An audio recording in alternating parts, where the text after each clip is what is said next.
would I oh my goodness gracious. Did you get that announcement too? Yes. Yeah. Very, very exciting. Uh, uh, I asked Joe, I said, I'm starting a little magazine, art and literary magazine. Would you like to be the art editor? And he paused for a second and said, yes. And so that was it. And then later I remembered that he seemed so familiar to me. And one day my mother came into my bedroom and said, look at this old picture of you in first grade with your classmates. And I looked at it and there was Joe, along with my other classmates and me in this school picture. And so then I understood this sort of strange connection we had. Anyway, Joe was indeed he was brilliant as an artist, as a child. I mean, he was really born with the talent, and he had already by the time he was 16, he had won every art contest there was in the city, poster designs for this and that and the other, and blue ribbons at the county fair. He was really a star in his own way already. His ambition at the time when I met him was to be a fashion designer. And look at the flowers behind Daniel's head, and you can see, imagine that as a fabric. But he soon fell under the malevolent influence of me and a poet, a writer named Ted Berrigan, who was older than us, but whom we met. He was a student at the University of Tulsa, which was only a few blocks from where I live. So I met Ted and introduced him to Joe, and then our friend Dick Gallup, the poet, lived across the street from me, and he and I had been buddies since we were 10 years old. So we sort of started to form this little band of people. And especially under Ted's influence, Joe came to feel that he should, I mean, not to disparage fashion design at all, but that there was actually something else waiting for him if he only just turned and walked toward it. And Ted kind of helped turn him and walk him toward that. So that by the time Joe and I graduated from high school in 1960, Joe has already had an ambition, a more grandiloquent, let's say, ambition. He had a full scholarship to the Dayton, Ohio Art Institute, and in the fall of 1960, he and I got on the Frisco Railroad train and found our way to Dayton, Ohio, where we found him a room he was going to rent, and I won't go into that place, but just the word Dostoevsky might ring a bell as far as to describe this room. And then we got on the Greyhound bus and we went to New York City, where I was enrolling at Columbia. And we spent a week there, crashing on the floor of a Tulsan who actually spent time in New York. And then Joe went back to Dayton, Ohio to start school, and I began school at Columbia. And but Joe didn't he knew he wasn't really destined to stay in this school very long for two reasons. One, he looked at the quality of the student work around him and he couldn't find any kids that were interesting as artists. And he also, one of his teachers actually told him, you're too strong for this school. You should be somewhere stronger. And then came the autumn annual outdoor art show of the Dayton, Ohio Art Institute students and faculty. Joe, they said, show your new work. So Joe went outside and put up paintings of himself nude, frontal nudity. And this was in Dayton, Ohio in 1960. And he was informed by the school authorities that maybe not. And so Joe had to take down his and put in paintings of flowers or something.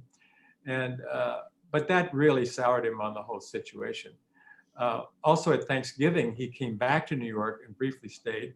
And the second reason he left was not only the negativity of being at this art school, but also the positivity of New York, because he had, even on that first visit, in that 1 week, he had gone to some Broadway shows, he had seen gallery exhibitions, Museum of Modern Art, and the Met, and just and the electricity, the energy of New York was what he wanted. And so he went back to Dayton I think in December, yeah. And he told the school that he was very much appreciated their scholarship, but he had just gotten news that his father had cancer, and that he had to go back to Tulsa and help take care of the family.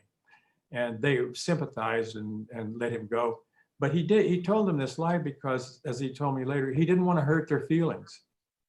And this is very typical of Joe. The only time he wouldn't be honest was when he thought it would hurt someone's feelings. And imagine being concerned over the feelings of an art school. I mean, to extend your sympathy to an institution like that is really very soft-hearted.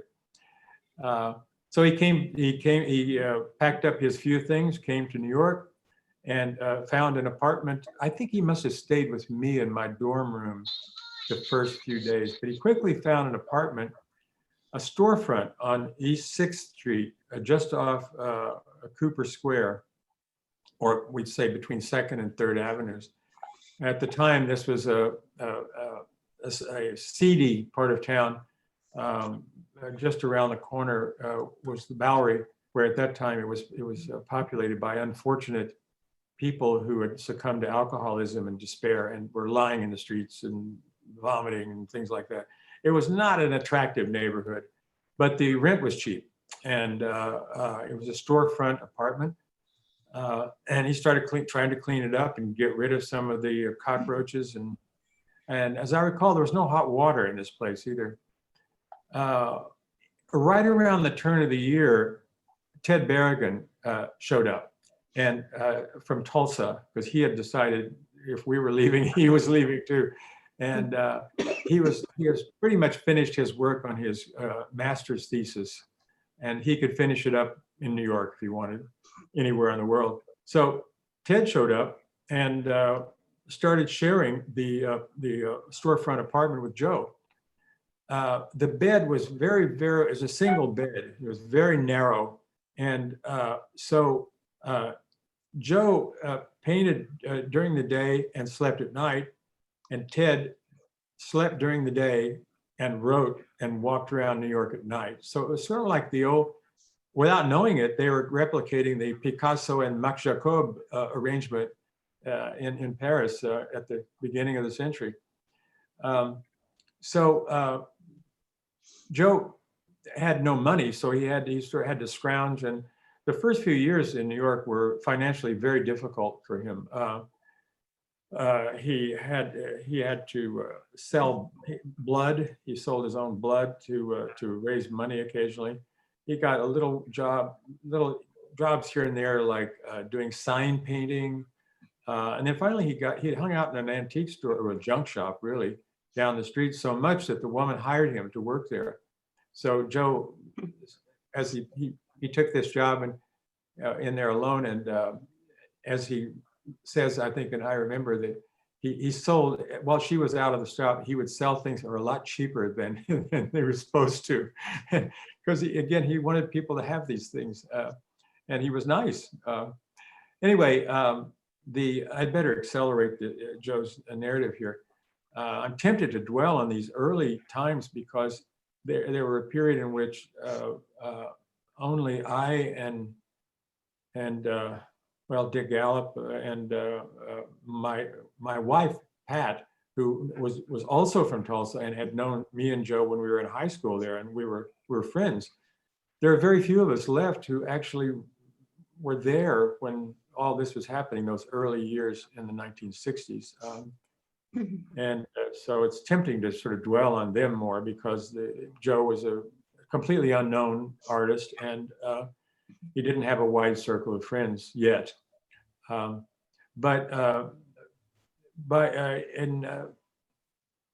Also there was the question of Joe's sexuality. I mean, this is actually a very big thing. Well, first of all, let me say that in 1963, Joe was very frustrated with his development as an artist, even though if you look back and people don't know very much about his work in 60, 61, 62, even in early 63, because it's first of all, he destroyed a lot of it, and he gave some to people like me and Ted, and some of it was lost. And Pat and I, my wife and I, Pat and I got married eventually. We stored that early work, and we still have it. But there's some very, very nice pieces there, but they're not signature Brainards in a sense.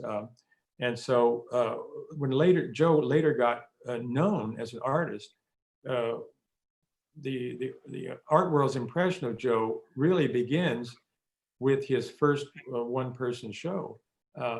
And so with it, like I say, I'm tempted to dwell on this earlier thing, but to get back to a very important thing in Joe's life was he made the acquaintance of a writer named Joe Lesueur, who was his senior by, I don't know how, maybe 10 years, and who was at the time, excuse me, was the friend and sometimes lover, not too much, with Frank O'Hara, and they shared living spaces together.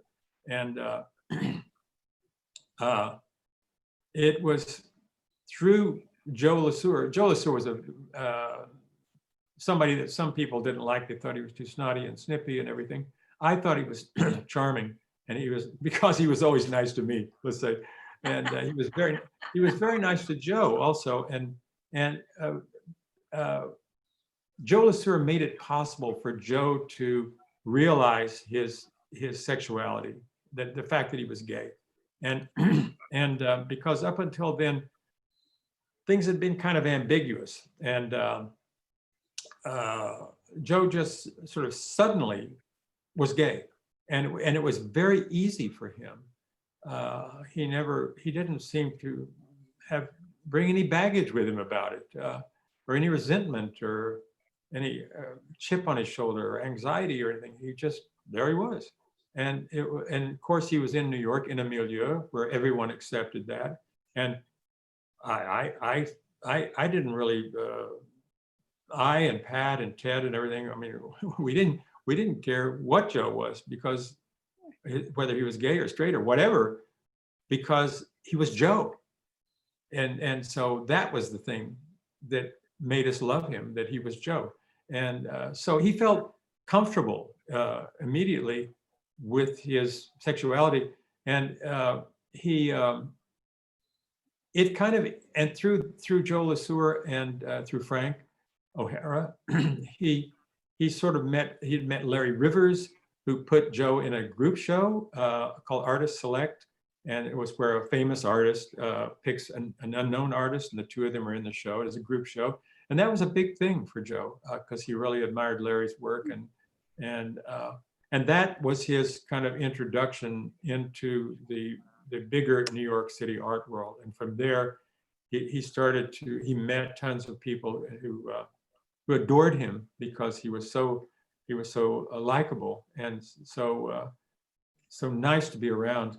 And but also the work he started producing was really fabulous, and it culminated back then in a solo show, and which did fairly decently. And from then he had many shows, and sort of the rest is sort of history. But let's see, what time is it? Oh yeah, I've been talking about 15 minutes. Gee, I don't think I've said anything, but I can't remember what I just said. Well, it's history. His later life is it was fascinating, and he began also early on. He became friends and the companion and the lover of the poet and librettist Kenward Elmsley, with whom he stayed. They had their ups and downs, but basically they stayed loyal to each other, and in their own way. And especially in the later years of Joe's life, they were wonderful companions for each other. And I would just, well, I'm going to stop and let Pejk talk in a minute, but I'll just tell you that the room I'm sitting in right now is a room in Kenmore Elmsley's house in Calais, Vermont. It's out in the sticks, and there's an old farmhouse. And this particular room I'm in was added on to the original old farmhouse as a studio for Joe to work in. And Joe did, I can't remember the exact year now, I should have looked it up. It was like 1969 or 68, 69, 70, that this addition to the house was built for Joe to work in. And Joe did some of his well-known oil paintings here, painting of the dog Whippoorwill lying on the couch and some others, excuse me. But it's kind of interesting to be sitting in the room where Joe probably had his easel, and I can see something out the window over here that you can't see. It's a wonderful, like 180-degree view looking down at a 5-acre pond with a hill on the opposite me. With well, the leaves are down now, but it's a beautiful hill with the forest. And it interested me this morning to think that Joe spent all this time in this room and he never painted that view. I think I can see why. It's too much. It's too beautiful. It's too big. And as Joe once said about just painting a single tree, he said, if you painted a tree the way it looks, no one would believe you. And I multiply that times this view, and no one would believe it. So anyway, it's fun to be sitting here. Oh, and let me just make a couple of little quick announcements before I forget about new developments in the world of Joe. As we speak, a translation of his book, I Remember, is coming out in Chinese. It's a very interesting to wonder what reception this book will get in contemporary China. But the book has already been translated into Japanese and Korean and German and French, Spanish, Italian, Catalan. What other languages are there? Well, there's Danish, and Pejk Malinovski will be able to tell you about that.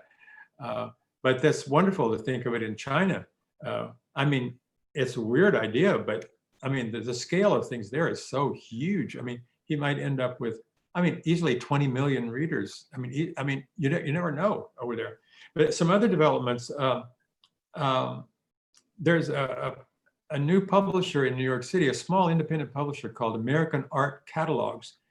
And right now, I and Joe's gallery, the Tibor Denage Gallery, are working with this publisher to produce a book devoted strictly to Joe's paintings, just his paintings, not his collages, assemblages, or drawings, or whatever. And it's going to focus on the oil paintings and the gouache paintings. And so that's in the works. Then also, Daniel Kane, the fellow I can see on my screen, is editing the selected letters of Joe Brainard, which will be published by Columbia University Press. And another person, Michael Davis, who's an art scholar, is writing a full-length critical biography of Joe that he's been working on for many years and has done astounding research for. And that book, that manuscript is about 90% finished. And so we're looking forward to that because that's going to be a major book, I believe, as will be the letters. Then finally, well, not finally, but we're right now working, that Tibor Denage Gallery and I are negotiating a secret project which involves Joe's work that, and I'm sworn to secrecy, so I can't say what it is, but it's going, if it works out, it's going to be astounding and mega. I can't say any more about it, but I'll just tease you a little bit with that. And finally, the thing I'm going to describe to you is happening more and more, it seems. Yesterday or day before, I got an email from David Berrigan, who was the son of Ted Berrigan and Sandra Berrigan. And Sandra Berrigan had, for many, many years, has had 15 artworks by Joe that were works on paper that were under her. She kept them under her bed for the last 40 years. So they're in perfect condition. They're absolutely beautiful. And she gave them to her son, David, who now has sent me snapshots of them. And there are works done mainly as personal works. One was a portfolio of 5 works for her birthday. And another one is a portfolio of 6 works for her 5th wedding anniversary. And they're very personal, but they're also very beautiful and funny and witty. And 3 of them are collaborations with Frank O'Hara, and which I had never known about. I don't think anybody but Sandy knew about them. And so it's very exciting to have these things just keep appearing and appearing and appearing. And you think, you know how prolific Joe was. And it's kind of staggering that I thought, well, I've seen most of the work. Well, I haven't seen most of the work. It just keeps appearing and appearing and appearing. So I'm looking forward to more really wonderful developments like that. I heard from David on the day that Biden was pronounced the winner. And so you can imagine what kind of day that was. So anyway, I think I'm going to pass the baton or the torch to Pejk and let him say what he wants to, and I'll just listen in. Pejk, you want to take over? Sure. Wonderful. Thank you, Ron. I have a little update. I can start with that also, which is that I pitched recently to do a radio documentary for the BBC about I Remember, and they have these different pitching rounds, and I can let you know that my pitch went to the 2nd round, so they're considering taking this Bravo. documentary. I'll tell you more about that later. Yeah. So I'm Pejk Malinovski. I'm a Danish poet and translator and audio documentarian. And I'm also an editor at Basilisk, which is a small poet-run publishing house here in Copenhagen. I lived in New York for many years, but last year I moved back to Copenhagen with my wife, and this is where I met Ron 20 years ago. We had this poetry festival in Copenhagen, and we invited a bunch of American poets to come over for a week, and there were readings and seminars, and Ron came and yeah, 20 years ago. Wow. We met, and he introduced me to Joe Brainard. I was very interested already in the New York School poets, and I'd been reading Ashbery and Frank O'Hara, and I'd already translated a selection of Kenneth Koch's poems into Danish together with my friend René Schang Jensen. So I was familiar with Ron's world. And then, of course, I fell in love with I Remember, and thought I would translate it, and then sort of time went on, and I realized I thought I was going to make my own version of it, which, of course, a number of other writers have done, and I did too. I wrote a little I Remember piece myself. And then realized that my life wasn't as interesting as Joe Brainard's life. And then over the years, I've been teaching creative writing now and again, and I always use I Remember in creative writing classes, and I find that is one of the writing exercises that produce consistently really high, good quality work. Because I think Joe Brainard was, even though he might not have set out to be one, I think he was a great writer. You know, I think he just had this natural gift for observation and sensing and a great precision in recounting his experiences. So I think it's just a great writing exercise, and all I do is basically just copy a few pages of the book, and we read that together and talk about what he's doing and how he does it and what works well. And then we write our own texts. And I think it works well also because it teaches you to be precise in with detail, and it has that intimacy and immediacy in the writing, and then you don't need to have a plan. You can just begin, and each sentence takes the next, and very quickly you're on your way. It's kind of a machine that once you start it up, it just keeps going. I just before this talk, I did a search on my computer to figure out when I first learned about the book, and I was searching through my email, and I realized I had 1,158 emails containing the word Brainard in my sent box, dating back to 2002, and one of them was an essay by my friend, a poet named Martin Larsen, in which he quotes this guy called Lev Manovich. I don't know if you guys know him, a theorist on digital culture. And I just wanted to read you just a quote from that. This is Manovich in 1999 talking about the new possibilities and forms of literature and media in the computer age. And he says, after the novel and subsequently cinema privileged narrative as the key form of cultural expression of the modern age, the computer age introduces the correlate database.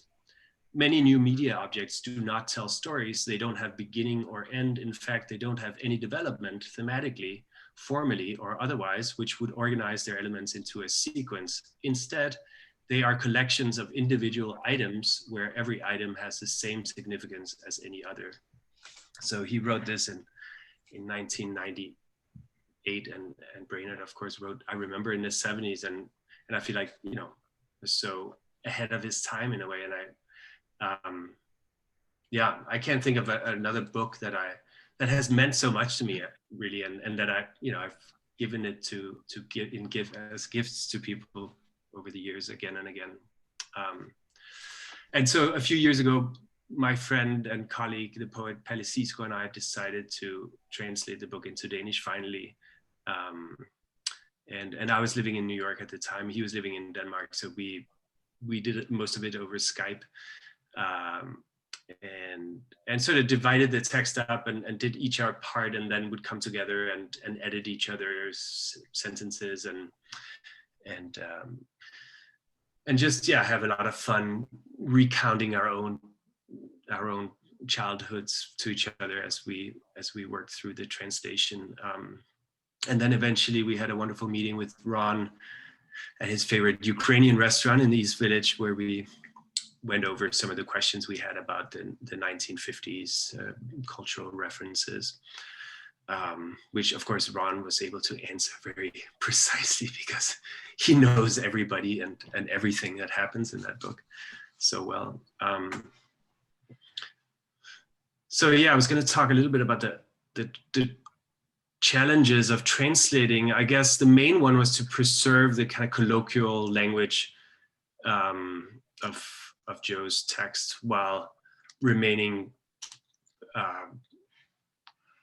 staying true to the precision and detail of the original.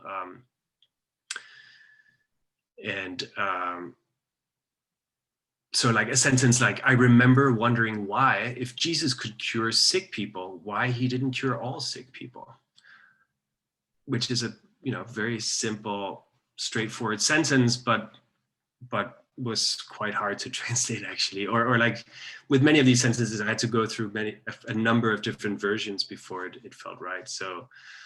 So in the first version of that sentence in Danish is, jeg kan huske, jeg undrede mig over, hvis nu Jesus kunne helbrede de syge, hvorfor helbredte han så ikke alle de syge? Where I actually took out the word people, like Joe repeats that twice. If Jesus could cure sick people, why he didn't cure all sick people? And I was sort of, in a way, combing out or making it a little bit more direct or straightforward, and just saying, instead of sick people, I said the sick, which actually has this other sort of biblical connotation in Danish, just like it might have in English. But then realizing that this sort of, I wouldn't say it's maybe not clumsy, but the kind of childish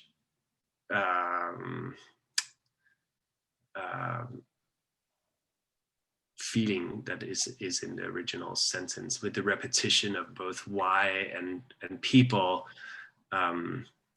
was important to preserve. And so the final Danish sentence is, jeg kan huske, jeg undrede mig over, at hvis Jesus kunne helbrede syge mennesker, hvorfor helbredte han så ikke alle syge mennesker? Where I maintained this repetition of mennesker, people. Anyway, so that was one of the things I was thinking about, was challenging, but mostly it was just a pure pleasure to work with the text and kind of remember, my own childhood, basically. The book came out in Denmark here in this summer in July, and we chose to have this cover, like Daniel's backdrop, of a painting Joe made himself, called Blossom, from 1977, I believe it is. And yeah, there's no author name or title on the cover. There is on the spine, but we're very happy with it. It came out and received rave reviews in Danish papers and was sold out within a month. So we printed the second edition, and yeah, it's been selling really well. So that's exciting. Before I finish, I'll just talk a little bit about how the book has influenced my own writing. I think just this realization that a book could look like that, that a book could be a selection of fragments like that, was very inspiring to me. And so in 2010, I published this book, which is The Big Book of Danish Dreams is the title in Danish, or would be the English translation of the title, Den Store Danske Drømmebog. And it's a kind of long conceptual poem, a 216-page long conceptual poem, all written with the help of Google searches of "I dreamt that." So it's sort of a Danish version of "I remember," but instead it's "I dreamt that," and these are so actual quotes of people's dreams, and yeah, I wouldn't have written that book, I'm sure, without Joe Brainard's book. And then my most recent book, Digterne, the Poets, is also a collection of short prose fragments that don't have a larger narrative. Each one of the fragments have the mention of a poet doing something, saying something, thinking about something. I actually started writing this book at a reading Ron gave at the Poetry Project and at St. Mark's Church in New York in 2012 or something. Anyway, so also, yeah, that this book owes so much to the Brainard book. And yeah, I can think of a couple of other, but there's a bunch of other Danish writers who've written works that were directly inspired by Joe Brainard's book. One is Maja-Lie Langvad, a poet, and the other is Niels Frank, who also translated early on a little selection of "I Remember" in a literary magazine here. And I know of a bunch of different Danish writers who also use the book in their teaching creative writing classes. So yeah, I think that's all for me. Pejk, do you and Ron want to do that reading now? Is that now seems like a good time for that? Almost a good time. I want to add on to something Pejk just said about the influence on other writers. Excuse me, and the writing of I Remembers. Very early, when Joe published the first part of I Remember, I think it was 1969, Kenneth Koch, who was a friend of Joe's and an admirer also, was a professor at Columbia and a well-known poet and playwright, but also was teaching poetry writing to children in a series of experiments he was doing in the public schools of New York. And one of the writing ideas he gave these kids was I Remember, to do I Remembers. And other poets who were working in later in the subsequent years, myself included, who began to teach poetry in the schools around all over the country through the arts councils, picked up on Kenneth's use of Joe's I Remember. So there were suddenly children, elementary school children especially, all over the United States who were writing thousands and thousands of I Remembers before Joe became known to a larger reading public. I mean, the original edition of I Remember did sell out very quickly. I think there were 500 copies. And there were this circle of admirers of Joe's work snapped it up, of course. But Joe wasn't really known as a writer too much beyond that circle. But his influence was already extended into these kids, little kids writing these I Remembers around the United States. But subsequently, another friend of Joe's, the writer Harry Matthews, lived in Paris and was a very good friend of the French writer Georges Perec. And Harry told Georges Perec about Joe's book. He described it. And from that, Perec got kind of inspired and wrote his own version of I Remember called Je me souviens. And it's become an extremely popular, well-known book in France. And Perec even dedicated the book to Joe Brainard, even though he never had read Joe's book. He simply took the idea via Harry Matthews. And then after that, Je me souviens was so popular that we were able to get a French translation of I Remember, Joe's I Remember, done by another very wonderful French writer, a woman named Marie Chex, who happens to have been Harry Matthews' wife. So the personal connection and the nexus of things there was really, really wonderful. Then other writers, and Harry himself wrote a collection of his own I Remembers, as did Kenward Elmsley and Ted Berrigan, and I mean the list goes on and on and on. And very notably, I've forgotten the guy's name. He's a South African writer, but he brought out 2 books of I Remembers, but they're growing up in South Africa. I know one is called I Remember King Kong, and I read those books and they were charming, actually. They were quite good. It seems like it's very hard to write a bad I Remember book, but but by the same token, it's not easy to write a really good one.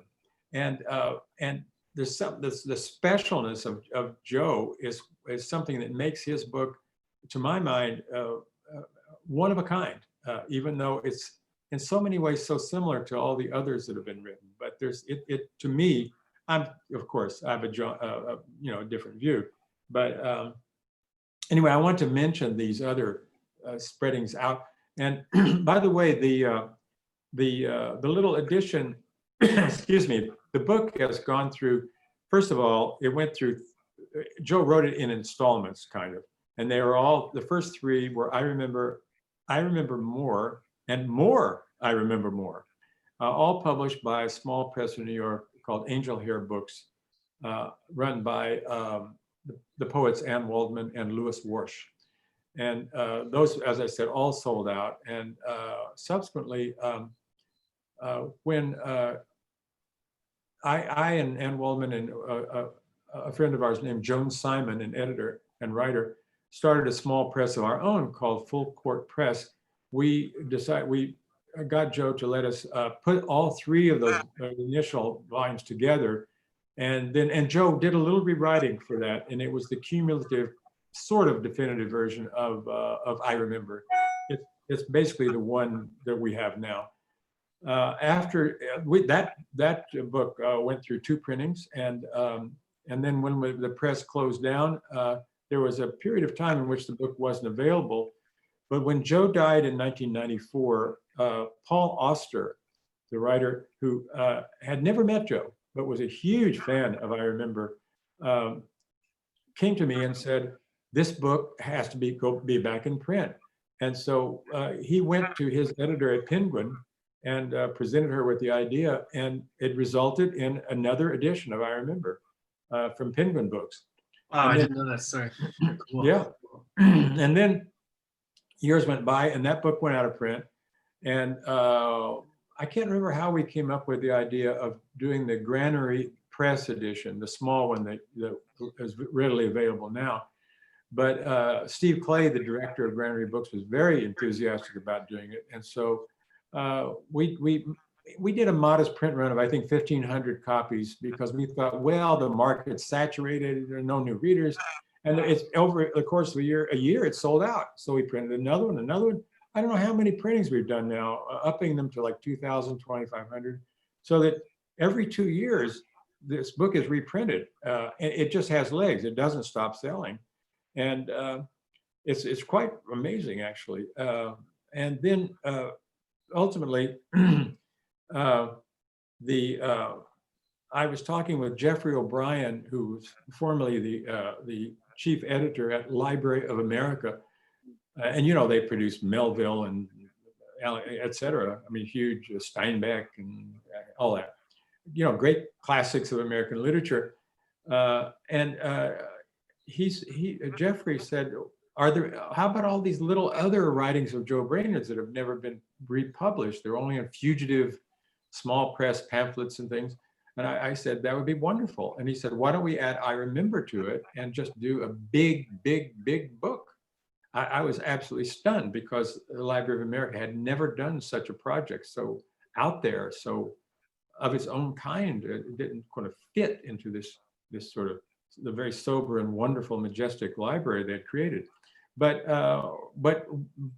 Jeffrey was just wonderful, a great editor, and the Library of America did bring out the collected writings of Joe Brainard. So the I Remember is included in that volume. So the book is it's just gone crazy. You know what I mean?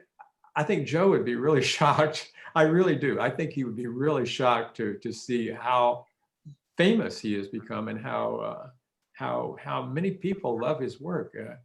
I mean, he would have loved it, I got to say, because and I remember there's an entry that said, I remember how much I wanted to be rich and famous, and I still do.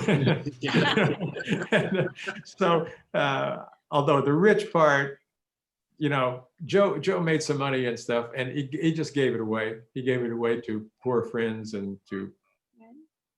He was at he had a restaurant he liked to eat at in New York, and he would go there alone. It was in the West Village. He would go there alone, or maybe Soho. Anyway, he would go there, and he was a regular. And he had the same waiter every time he went. And one night he went in, and another waiter came over and told him, you know, your waiter, if he's a little strange tonight, just bear with him, because he's just learned that he has AIDS, and he wanted to go visit his parents out in Nebraska or somewhere. And he doesn't have the money, he can't go. And so he's feeling really down. And so just go easy on him, kind of, you know, although Joe is, of course, very sweet. So Joe had dinner, and he came back the next night to have dinner with the same waiter. And he gave the waiter, I think, $4,000 or $5,000 to go visit his parents. So that's how Joe was with money. He just liked to give it to people who needed it a lot more than he did. And so you have to take the rich and famous, the famous, yeah, but the rich part you got to take with a very big grain of salt. Anyway, I just wanted to throw those things in. Wonderful. So we had the idea now of reading just a little bit from, I remember, Pejk and I are going to try an experiment whereby I'm going to read an entry in English and he's going to follow it immediately with the Danish, his version, and his version that he co-translated with Polly Sigsgaard. And then we're going to alternate back and forth. And you all set, Pejk? I'm ready. Yeah, go ahead. Okay. For about, it's pretty short, right? We'll read for like 7, 10. Yeah, I hope it's not very long because everybody on this screen is a grown-up. I mean, they can read on their own. They know how to read, so we don't have to read to them like children. But I thought it might be fun to just see. I'm curious to see if I can hear any English in the Danish. You know, I probably won't, but I'm just curious to see how it will sound. So. Please bear with us for the next few minutes. Mm-hmm. And if it seems boring, I'll stop and we can have questions or something. Okay. You all set, Pejk? Yeah. The first one's about erections, right? Correct. Okay, good. Okay. I hope you didn't get too turned on by this. So anyway, I remember my first erections. I thought I had some terrible disease or something. Jeg kan huske mine første erektioner. Jeg troede, jeg havde en frygtelig sygdom eller noget. I remember the only time I ever saw my mother cry, I was eating apricot pie. Jeg kan huske den eneste gang, jeg nogensinde så min mor græde. Jeg spiste aprikostærte. Oh, I heard apricot there. Did I hear apricot? Aprikostærte. Yeah. Yeah, there you go. Okay. I remember how much I cried seeing South Pacific, the movie, 3 times. Jeg kan huske, hvor meget jeg græd de 3 gange, jeg så South Pacific-filmen. I remember how good a glass of water can taste after a dish of ice cream. Jeg kan huske, hvor godt et glas vand kan smage efter en skål is. I remember when I got a 5-year pin for not missing a single morning of Sunday school for 5 years. Methodist. Jeg kan huske, at jeg fik en 5-årsnål, fordi jeg var kommet i søndagsskole hver eneste søndag morgen i 5 år. Metodist. I remember how much, and I'm skipping some now. I remember how much in high school I wanted to be handsome and popular. Jeg kan huske, hvor gerne jeg ville være pæn og populær i gymnasiet. I remember when in high school, if you wore green and yellow on Thursday, it meant that you were queer. Jeg kan huske, at hvis man i gymnasiet havde grønt og gult tøj på om torsdagen, så betød det, at man var bøsse. I remember when in high school, I used to stuff a sock in my underwear. Jeg kan huske, at jeg i gymnasiet plejede at stoppe en sok i underbukserne. I remember when I decided to be a minister. I don't remember when I decided not to be. Jeg kan huske, at jeg besluttede mig for at blive præst. Jeg kan ikke huske, hvornår jeg besluttede mig for ikke at blive det. I remember the first time I saw television. Lucille Ball was taking ballet lessons. Jeg kan huske første gang, jeg så tv. Lucille Ball tog ballettimer. I remember the day John Kennedy was shot. Jeg kan huske den dag, John Kennedy blev skudt. I remember that for my 5th birthday, all I wanted was an off one shoulder black satin evening gown. I got it, and I wore it to my birthday party. Jeg kan huske, at det eneste, jeg ønskede mig til min 5-års fødselsdag, var en sort aftenkåbe af atlas, der kunne hænge løst over skulderen. Det fik jeg, og jeg havde den på til min fødselsdagsfest. I remember a dream I had recently where John Ashbery said that my Mondrian period paintings were even better than Mondrian. Jeg kan huske en drøm, jeg havde for nylig, hvor John Ashbery sagde, at malerierne fra min Mondrian-periode var endnu bedre end Mondrian. I remember a dream I have had often of being able to fly without an airplane. Jeg kan huske en drøm, jeg tit har haft om at kunne flyve uden flyvemaskinen. I like the without an airplane part. Mm-hmm. I remember daydreams of dying and how unhappy everyone would be.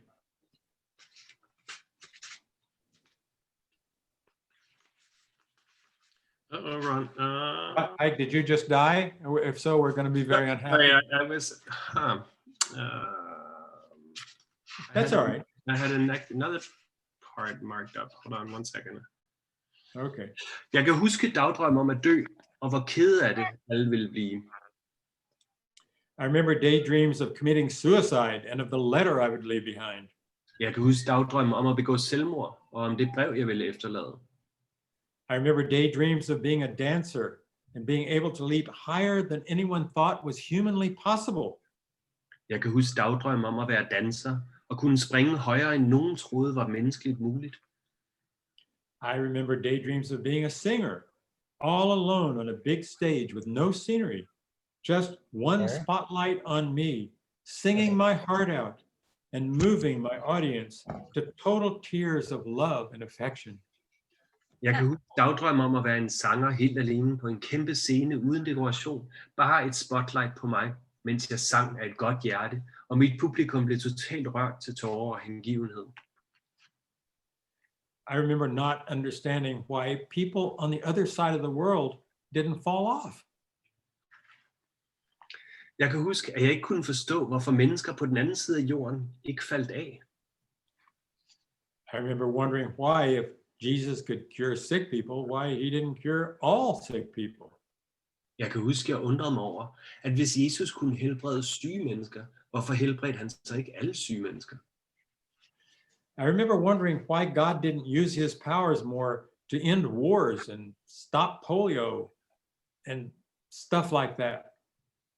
Jeg kan huske, at jeg undrede mig over, hvorfor Gud ikke brugte mere af sin almægtighed til at få bugt med krige og polio og den slags ting. I remember, love me tender. Jeg kan huske, love me tender. I remember trying to realize how big the world really is. Jeg kan huske at prøve at forstå, hvor stor verden rent faktisk er. I remember trying to figure out what it's all about. Life. Jeg kan huske at prøve at tænke mig frem til meningen med det hele, livet. These, I just picked these last night as kind of almost random examples because I found that starting to read the book, I just started to read the book. I couldn't be an editor. I mean, I just got entranced and I just started reading it. And once again, being interested in the way Joe moves from entry to entry. Sometimes there'll be a run or a series of them, all in the same subject or the same tone or diction. And then sometimes there'll be a group of them where he's jumping like back and forth between apricot pie and John F. Kennedy and I mean, just or on ballet dancers, and you know, he's jumping around. And how I remember Joe. I remember there I go. I remember Joe. He and I worked on the full court press edition. I mean, Joe. In putting together the first little 3 collections and making the cumulative version, Joe wanted to cut out a number of entries, and they were wonderful. There were some wonderful entries, and so I pounded on his head and said, no, you can't take them out. These are absolutely great. And there were a couple that we agreed that were a little bit useless. But by and large, he was very critical and hard on himself, and he was very, very thoughtful about the sequence. I mean, it may look just like just a bunch of stuff, that little snippets he just threw together, and then there they are. Because sometimes they do jump around, but there was almost always a method to his madness. Of why he's making this jump here and there, or why he's not making the jump. And while Joe was by no stretch of the imagination a kind of, how will I put this, sophisticated writer in a certain way. I mean, his sophistication went way beyond normal sophistication, I think, but the kind of professionalism that Joe didn't have. And he but by the same token, he was really smarter at putting his work together than most of the books I read. And I just, and sometimes, you know, he was kind of a self-taught writer, basically. And that he would be so astute about his own work, right down to minutiae, was sitting there beside him, going over the passages and discussing them. I saw how much thought and taste and a lot of instinct had gone into the way he arranged this book. It's quite wonderful. Were you very involved in the editing, Ron? Did you, and in the different editions, or when it all came together, or like, could you talk a little bit about that? How the editing But process? just a little bit, yeah. Well, as I said, I kind of advised Joe on well, mainly kept him from, I think, hurting the book by wanting to take too much out. He was too self-critical. I just said he was a great critic of his own work, but I have to say that he was also, I think in those cases, too self-critical. Mm-hmm. Just like he was self-critical about his oil painting, thinking it wasn't up to snuff, it was not really good enough. And in the best cases, it really was. And I think I did tell him, I did some, quote, editing at that point by having him keep things. And I also did some light editing later with irregular punctuation. Like sometimes he would put the period inside the parenthesis and then sometimes outside it. And it was more of a distraction than anything. And I would tell him, Joe, really should either be inside or outside. You know, let's just keep it one way. And he thought that was fine. That to him, that was strictly cosmetic. And also, Joe wrote a few new entries that came along. And so I just did a little spelling correction and things like that. Joe was not a great speller, and he knew it. And he didn't really care. He said he wrote in a letter to someone, I've never, I'm not as bad. Oh, it's a letter to the painter Fairfield Porter. He said, I realize my spelling is not very good. And I apologize for it, but I've never actually felt like I wanted to take the trouble to get any better at it. And so he just let it go. But when it came time to print and publish books, we took out some of Joe's idiosyncratic spellings. M-I-R-R-O-W, mirror. And Ron and Pejk. Sorry to interrupt. Yeah. I'm just aware that there are a lot of people here, and if it's okay with you guys, if we could open it up to questions and comments and that kind of thing. Absolutely. Sure. Great. But they have to unmute themselves. They do. They do have to unmute themselves. Yeah, I've just done that. Yeah. I was wondering if you thought there was anything. Can you hear me okay? I've just... There's... Yeah, okay, I can hear you, Tim, but there's something, I don't think it's you. There's something going on where I can hear like a little, there's like a homunculus or something in the background. Yeah, it's better if people who aren't speaking mute Yeah. themselves until Yeah. they speak. Yeah, that might be it. Thanks for that. Can you hear me okay now? Yeah, fine, go ahead. Okay, that's great. I was just wondering if you thought there was anything therapeutic for Joe Brainard about doing I Remember, particularly thinking about the fact he did it on a regular basis, so to speak, and kept updating it. Therapeutic, well, I don't know. I've never thought about that. I don't think that the confessional parts of it, let's call them confessional, were served any real therapeutic purpose. No, okay. No, I really don't. I mean, they might have, I don't know, but I don't see that. I think his motive in doing this was more along the lines of just opening himself up in general, which was something that was very important to him, and not to making confessions that will therefore make him feel better or live better.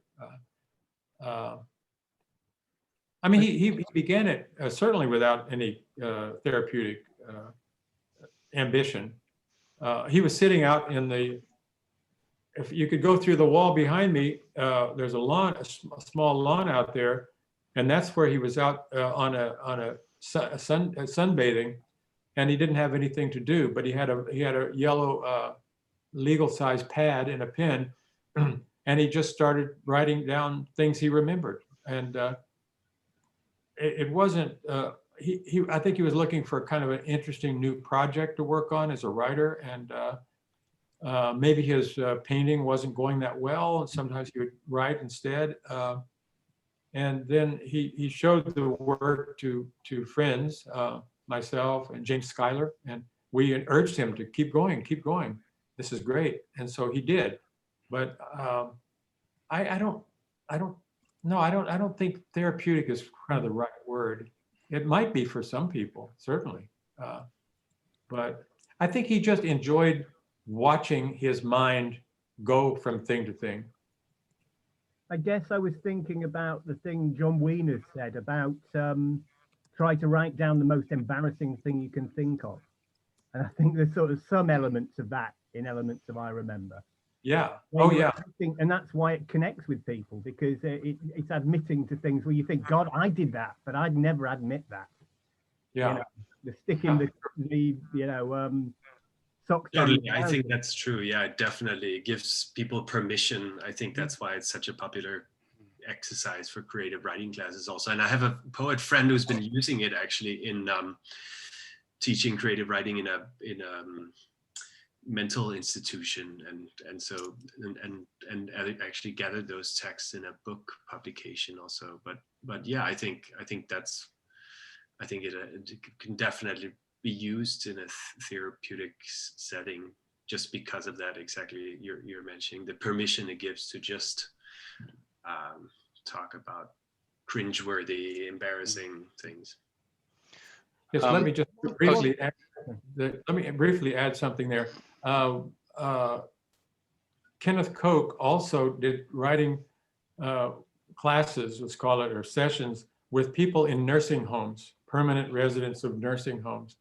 And to have them write I Remembers had sometimes a stunning effect on the people who felt that their past was lost and it was useless, and therefore they were depressed.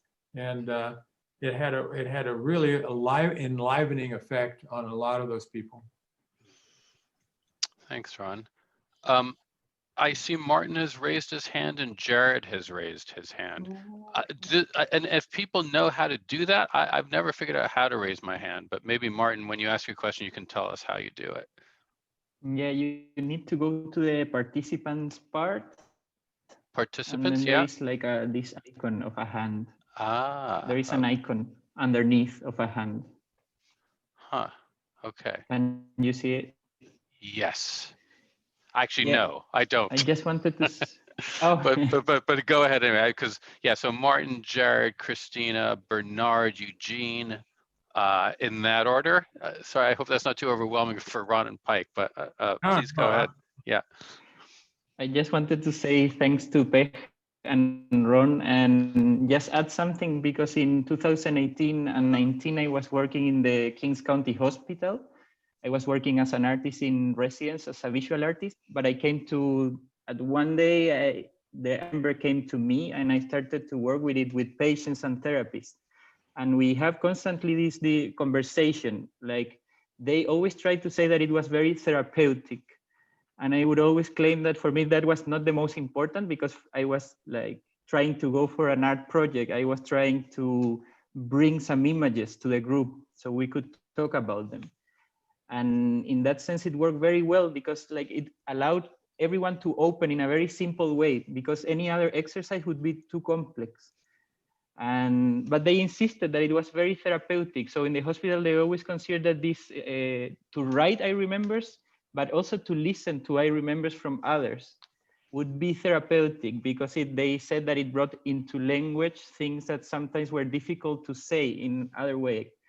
And I just wanted to, add that maybe it's not the purpose of I Remember to become therapeutic, but I think even when we listen to you reading, you start to make connections, you start to make your own I remember. So then I think that it brings a lot, and it's very fertile as a tool also to think of your own writing. It really invites you to write. And I just also wanted to add that I know if you are aware, but there is this writer, Margot Glantz, that wrote in 2014, the I remember too, in Spanish, in Mexico, just for the record. Oh, thank you. Thank you. And sorry, Jared, and then Christina. Yeah. Hi, thank you all so much.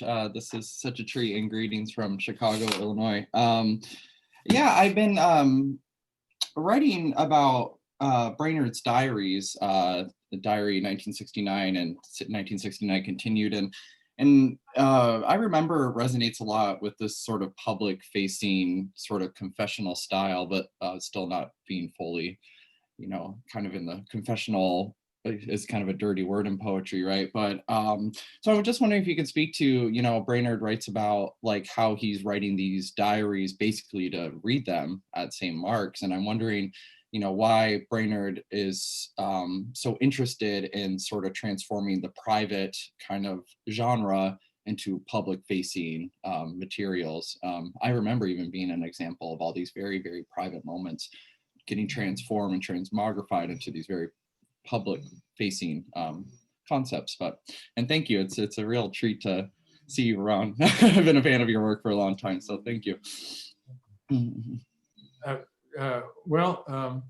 It's true. Joe did write some diary entries just to read them at an upcoming reading at the Poetry Project at St. Mark's Church.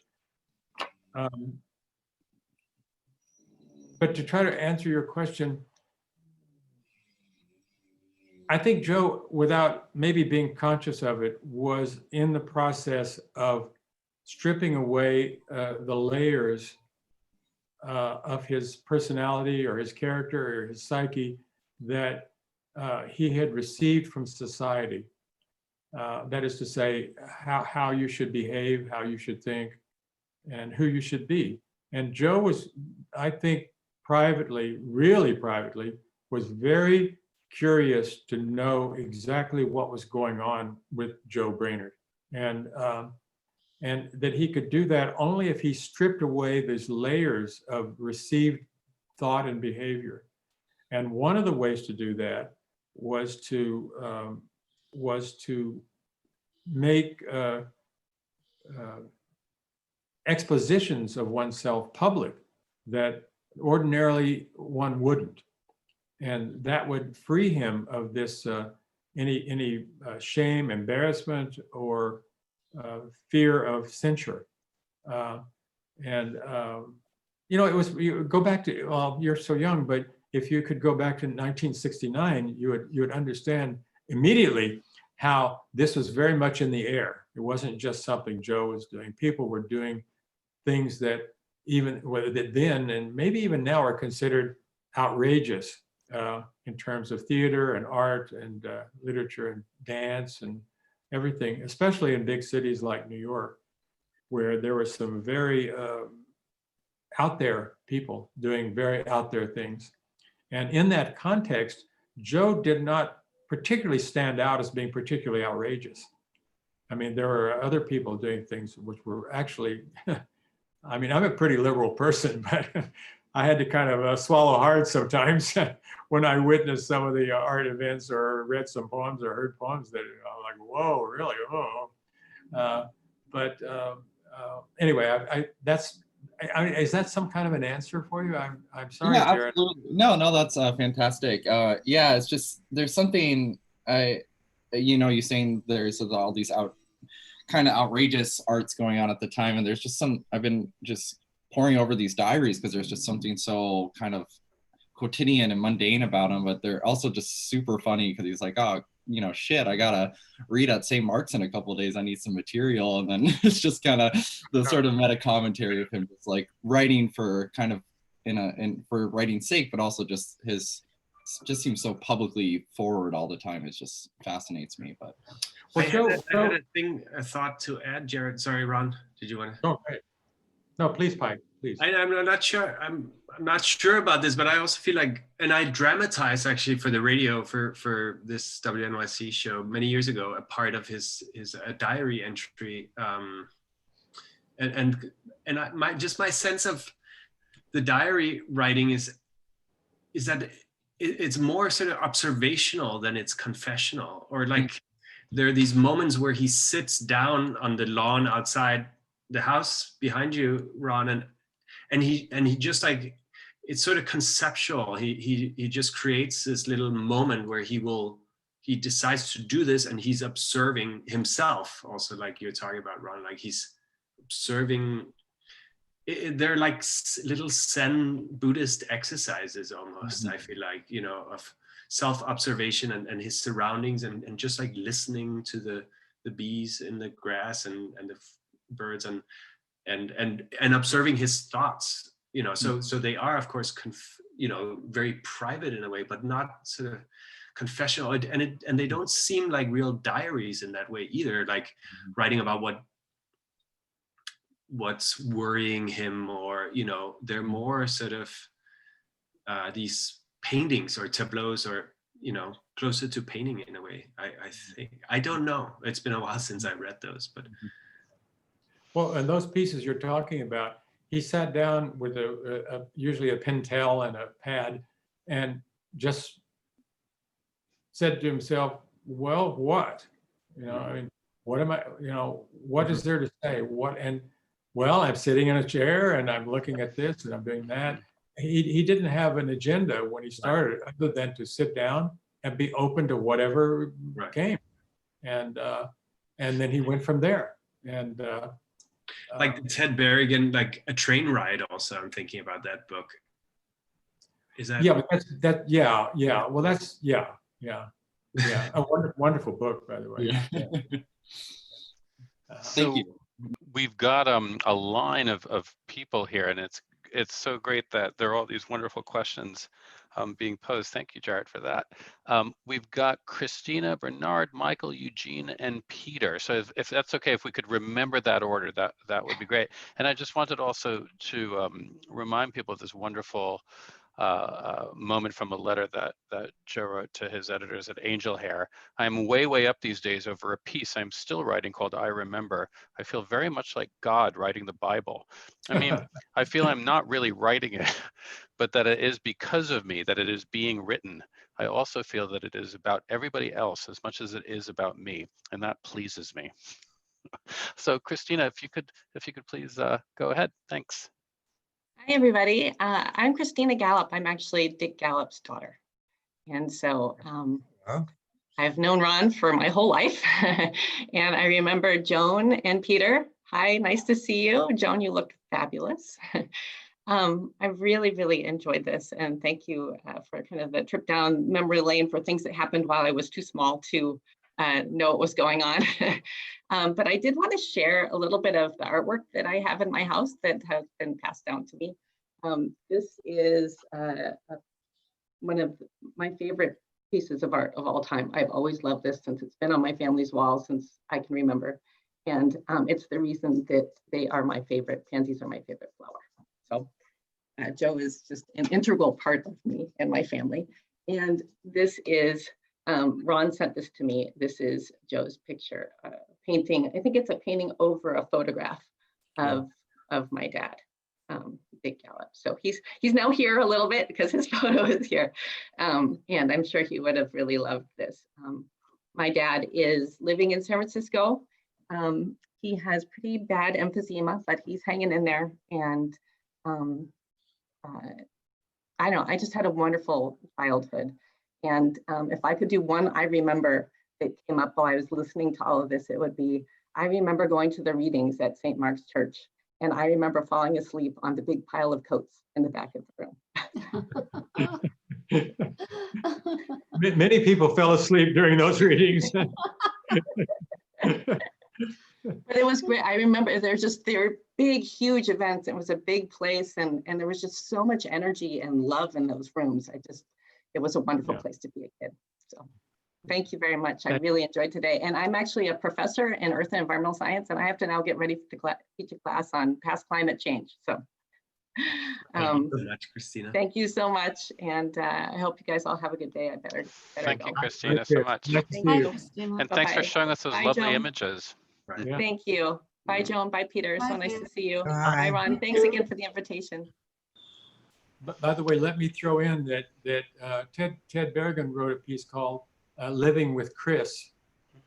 That's who Chris was, Christina Gallup. He was babysitting for her one night. And he wrote that piece while he was babysitting for her. Right. We've got Bernard. Yeah, hi. I also want to out myself as a huge Ron Padgett fan, which goes back to the days when Joe was alive. There are probably other people here who knew Joe and knew Joe better than I did, but I just wanted to mention that the perspective for guys in my generation who are gay was, well, first of all, obviously, everybody I knew in New York had a huge crush on Joe. He was the person that more people had a crush on than anyone else I knew. And it had a lot to do with the fact that, Ron, in answering Jared, said, "Is that clear?" And actually, he said everything I have been thinking about. You just don't often see somebody whose personality is so perfectly distilled in their work and in the personality of their work. And of course, it's the mark of a great writer. You probably, if you knew Flaubert, you'd probably say, wow, everything I'm reading by Flaubert seems so totally like Gustav. But, and in fact, of course, I think that of Ron Padgett's poetry too, that he just seems so alive on the page. But Joe meant a great deal to a whole lot of people who, like me, had just gotten, gobsmacked by getting the attention of John Ashbery or Kenward Elmsley, who was very kind to me and published me and was the reason that I've been in that room that Ron is in and remembered going like, this is Joe Brainard's fucking studio. I can't believe it. And I think, of course, that was very difficult for Joe sometimes. He didn't like to be around a lot of people who adored him. But he was tremendously important to a whole lot of gay men. And it had a lot to do with the fact that he was so out in his writing. And when I sometimes talk to younger queer writers, and we're talking about the idea of this, queer audience and so forth, the coming out narrative has been tremendously appealing to a lot of straight men and to a lot of people in all other kinds of categories. And it had a lot to do with the fact that there were a lot of gay men who had the, sort of privilege of being able to say, this is the real me. This is who I am under all of that social conditioning that Ron was talking about. And that's a universally appealing thing. And then, of course, Joe was also condensed for a lot of us, as several other people did, the trauma of AIDS. We lost so many people so quickly. And to think of Joe, who was so incredibly vibrant and alive. And, I was thinking about the fact that he talks in his writing about how he learned to keep his shirt unbuttoned, several buttons, because people liked his chest so much. I mean, that was just so incredibly who you were with when you were in Joe's presence. To think of all that and then to see one person after another. I once counted 67 people. And that's just the ones I knew well enough to just go to memorial services and things for. To see one person after another cut down in that way, there is not only the beauty and the wonderfulness of all Joe's writing, but there's always that nostalgia and that sense of trauma for us, which I think, is true for a lot of people who didn't know him, but even so that's what I wanted to mention. Thanks for doing this, Ron, Pejk, Daniel. Of course. Thank you, Bernard. Thanks, Bernard. Yeah. Michael, or? Yeah, I just want to say thanks also. I came to New York around 1971 and probably hung out at the Poetry Project for maybe a decade. And one thing that strikes me about hearing Joe read aloud and Ron talking is about how much the writers on that scene and that group really were a collective of friends and who wrote to each other and there's a sense, of course, there's a certain kind of writing that's, you know, the lonely writer in the lonely room, writing to his or her or its divided self.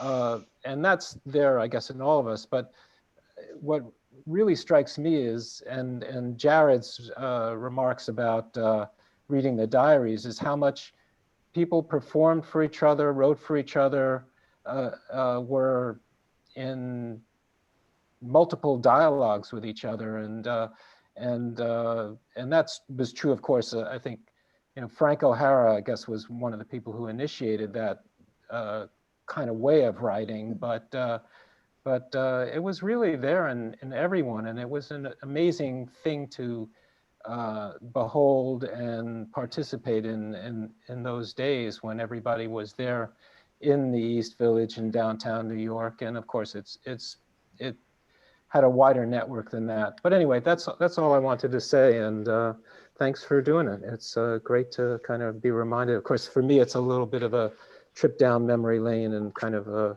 an I remember experience also about my youth on the scene in the East Village. Thanks. Thank you, Mike. Let me just throw in something about what's been described as the community, the literary community at the Poetry Project at that time. Yeah, there were a lot of people who were there who were intensely involved in writing and reading, thinking about poetry, living poetry. And a lot of them did collaborate with each other, and a lot of them formed wonderful friendships and associations. But it was not a cohesive community without its small bickering, its backbiting, its betrayals, its irritations. It was not all smooth sailing, let's put it that way. So there was sometimes things would get pretty hot and heavy even. But I just wanted to just throw in that little dash of cold water on your memory that behind the scenes, it wasn't all roses. But it was, well, for me, it was very important to have those friends, people such as, well, Peter Schjeldahl is with us today. I mean, who's a friend from even before St. Mark's Poetry Project. And, you know, having people like Peter and of course, Dick Gallup and others was something that I realized only later was something that was very, very important to me. I always thought I was able to just do everything on my own, that all my writing was just by me, you know, and I would collaborate with people, yeah, sure. And it was fun and great, I enjoyed it. But I always had this arrogant feeling that I was kind of a self-made writer, which was absolutely not true. And I depended on the emotional support, even though they didn't know they were giving it, of my friends at that time. Anyway, sorry. Who's next? Ah, beautiful. Hi everybody. I wonder if Ron or Pejk might want to talk a little bit about that period. Oh, you just muted yourself. Sorry. I think I'm unmuted now, sorry. So your question? Wondered if Ron or Pejk would want to comment a little on the period late in Joe's life when he was no longer drawing and painting, and perhaps not even writing at that point, but was reading voluminously, and what that might really have signified. Pejk, I'm doing all the talking. You want to answer that? I don't know. I think you should take this one, Ron. I don't know very much about that. Okay. Well, I don't know what it signified. Somebody would want to read a lot, but I do know that, well, actually, to do a little self-promotion, I wrote a book about Joe called Joe, a memoir of Joe Brainard, in which I talk about this subject at some length. So if you haven't seen that, you might want to take a look at the later chapters. And there you go. Oh yeah, it's a great photograph on the cover too. Thank you, Eugene. But yeah, he read partly for pleasure, to pass the time. I mean, I'm still in this house finding books I know that Joe read. all kinds of, especially he liked certain gay writers, but not because they were gay exactly. Something. Well, anyway, so he read for pleasure, but also as escapism to pass the time of day. Because when he was working as a painter and as an artist and as a writer, he worked all day. I mean, he worked 7 days a week. So suddenly, without painting or without doing art and without writing, he has a lot of time on his hands. And so he filled it sort of vicariously by reading. Let me throw in something here. John Ashbery wrote a very nice piece for a show of Joe's, a posthumous show at the Tibor de Notch Gallery. They put a little catalog out, and John wrote a piece for it. And in it, he talked about Joe's reading obsessively only Victorian novels. And Joe did read a lot of Victorian novels, but it was not exclusively or obsessively at all, not at all. And so I went to John and I said, John, your piece is terrific, but it's really not correct about Joe's reading. I can give you a reading list of what he read, and it's not all Victorian novels. And John said, oh, I know, but it sounds so much better in the piece I wrote. But in the meantime, people have picked up on it, and now I see it all the time, how Joe read nothing but Victorian novels. John was being very naughty, I thought. I have one more question from Peter. Yeah. Hi. Yeah, well, I've been so glad to be at this session and remembering knowing Joe in the 60s when I arrived. And actually the quote that surprised me that I hadn't heard, that he had written to Ann Woolman and he felt like God in the Bible. And it's funny because at that moment, I was thinking he's Homer writing the Iliad. It's like there is something, it's why he's inimitable. You know, it's like, it's the first shot, you know, and it's revolutionary. It's like making personhood the center of his life, his work, and of course it's immediately infectious and contagious to everybody else. But he was really breaking the ice. And I remember my impression of him in the early 60s was that, you know, I was getting involved in the art world, I was somewhat involved in the poetry world. He didn't seem to belong to art or literature. He seemed to be alternative to art and literature, it seemed. And when we were looking at him and when you were reading him, he was better than art and literature. You know, the utter freshness, the utter originality.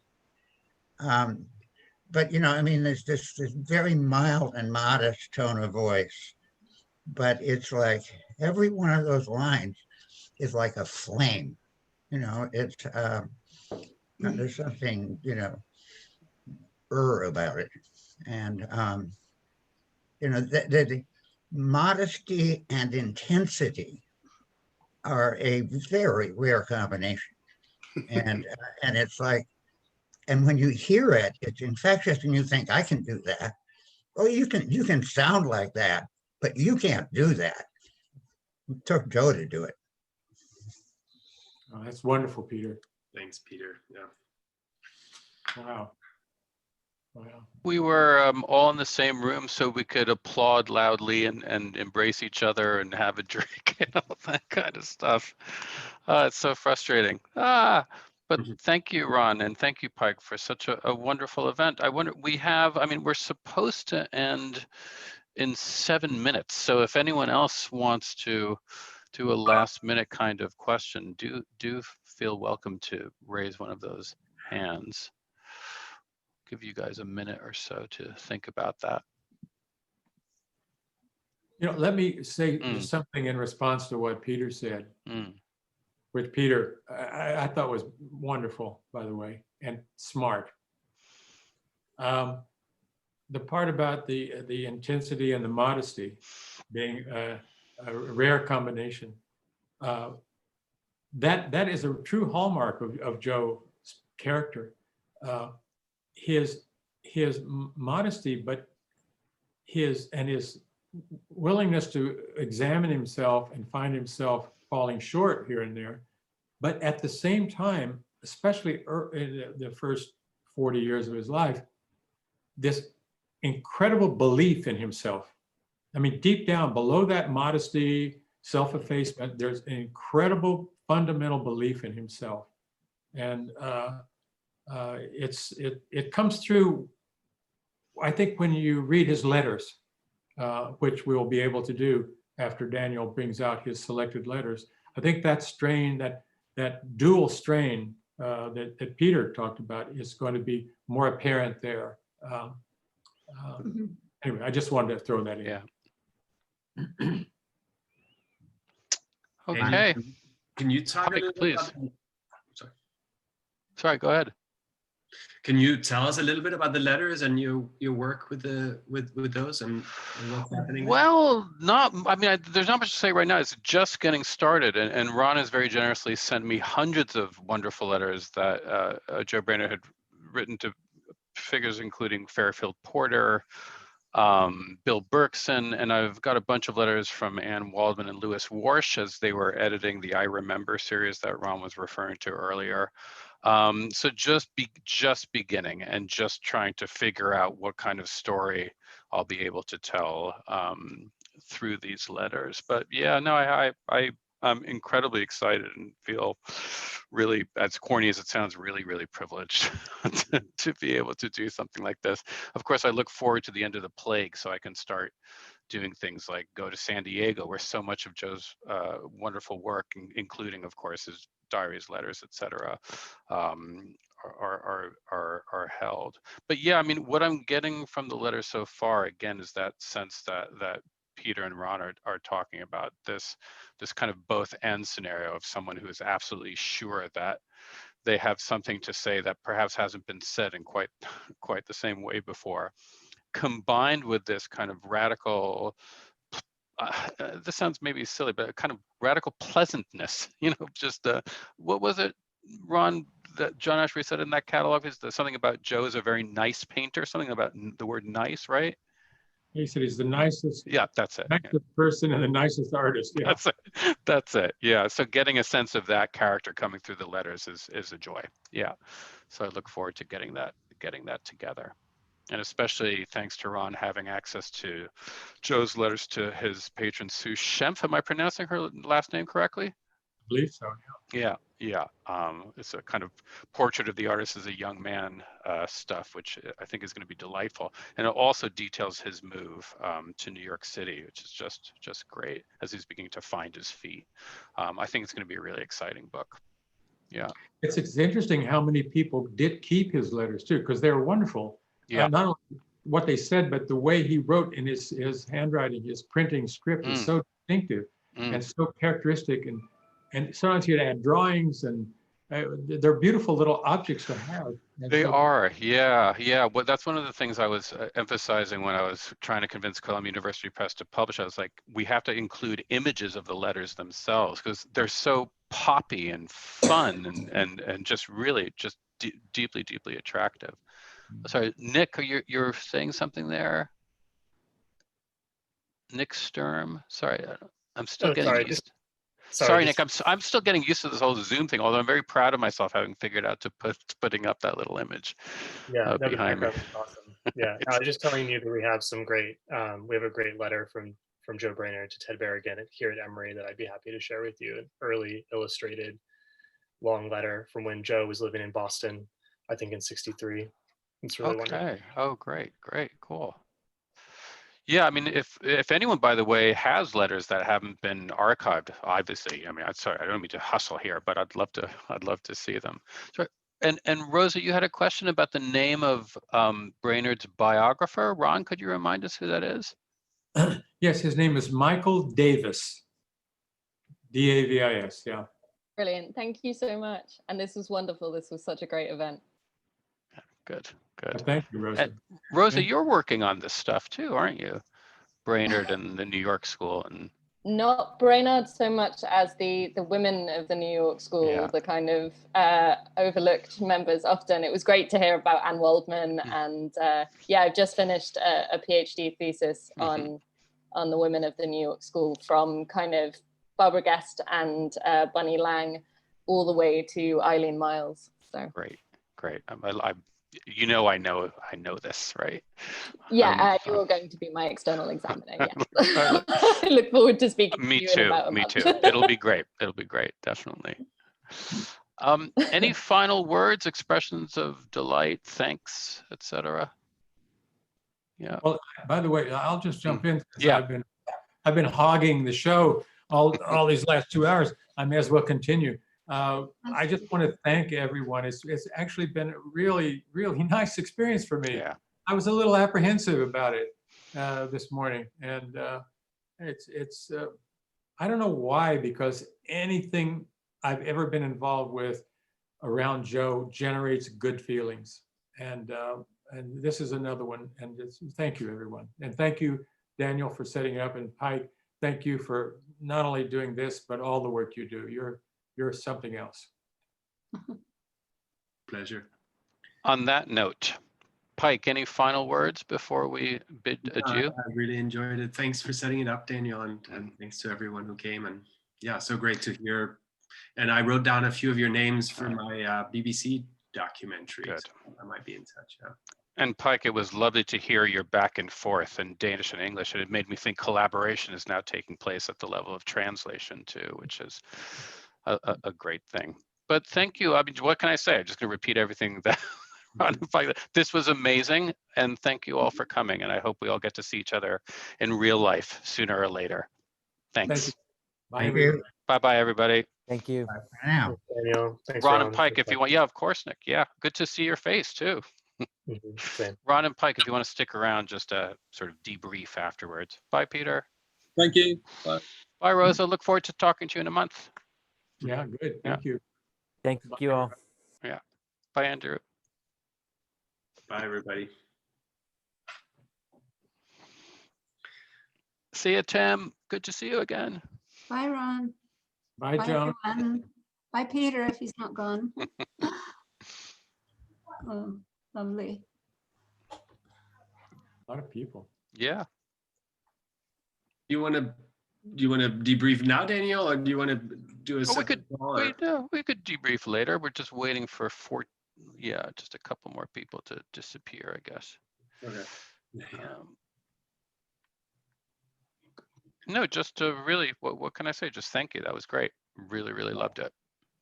That was great. Yeah. Did you record the thing, Daniel? I did. Yeah. And so I want to apologize. I sort of remembered 5 minutes into the event, oh my God, I was supposed to record this. So I kind of missed the first 5 minutes, but obviously we got the vast majority of that. So hopefully that'll. How can we see the recording? I have no idea. Right. I've never done this before. I'll find out from Ron. Okay. Yeah, Joan. Thank you. Do find out from Ron or one of us, because once I stop this, hopefully some message will come up. It'll make it clear how to save it. Okay. Yeah. Thank you. Of course. Thank you for coming. Bye, bye, Joan. Loved it. Good. Daniel, there is a way I could find out if you have trouble figuring it out. I have a friend who does a Zoom class here in Vermont. Okay. Does film class. In fact, he was listening in part of today. Oh, good. Okay. He posted on Vimeo a couple of days later. Okay. I don't know how he does it. So right. You know, I know how to do that. I'll just need to get people's permission, I think, because I didn't give them the warning that I said I was going to give them. But you did. I did. The sign came up, and you right. could click on and say okay or not. Great. Okay. Well, there you go. Good. So yeah, I'll put this up on YouTube or Vimeo when we're done. May I suggest that you stop recording now? I will. This is all going up. All right.